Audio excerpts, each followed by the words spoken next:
Yeah, it's a funny one because again, expectations become such an interesting dynamic because you talk about maybe going through adversity. We've lost one game in 2 years.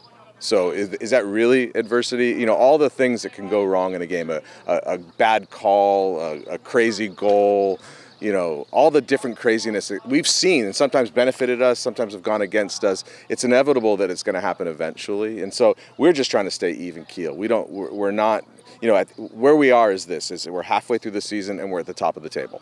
I was going to say, just knowing you're at that halfway point, you step out of divisional play again, a really good chance to take on some international competition. Yeah. Second time in 4 years you're taking on Chivas. How do you approach a game of an opportunity like this to take on some international competition? Well, it's awesome. We just talked about it before training today. All of our guys want to be doing what the Chivas players are doing, meaning they're full-time professional players. And so what a great opportunity to measure yourself against similar age players that are doing the job that you want to do. Where are you in the world of football? And it's a great opportunity for them.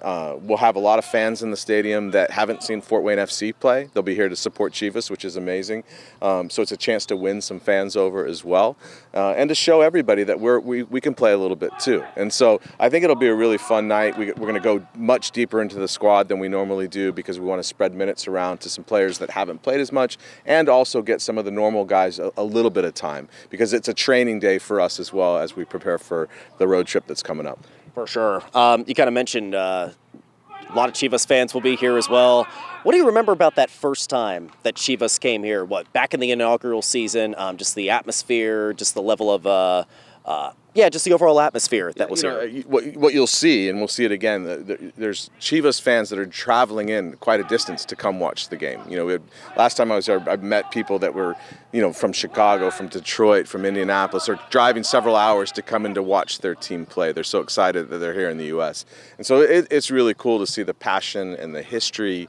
And they're one of the best clubs year in, year out in Mexico, one of the most historic clubs. So they're obviously doing a lot of things right. So we can just, by watching them and being around them, learn some things from them. You kind of touched on it too. You want to make sure you get everybody some minutes in a match like this. Just how important is it just to make sure everybody gets some run like this? You kind of talked about it before too. You want to keep everybody engaged, but to have them stack themselves up against international competition, what will that mean? Yeah, there's some players that work very hard in training. You watch them and they're always doing something in training, and they just haven't had a chance to break into the rotation yet for a number of reasons. Some of them are coming off an injury, some of them came a little bit later. There's a lot of reasons why. And so you want to give them an honest look, and training is one thing, but game environment you can't simulate in training. And so we're really excited for them to get a chance to play and to show us that they belong in the first team consideration. So it's an opportunity for them. And so, if you want to get on the field, here's your chance now. How long are you going to stay on the field?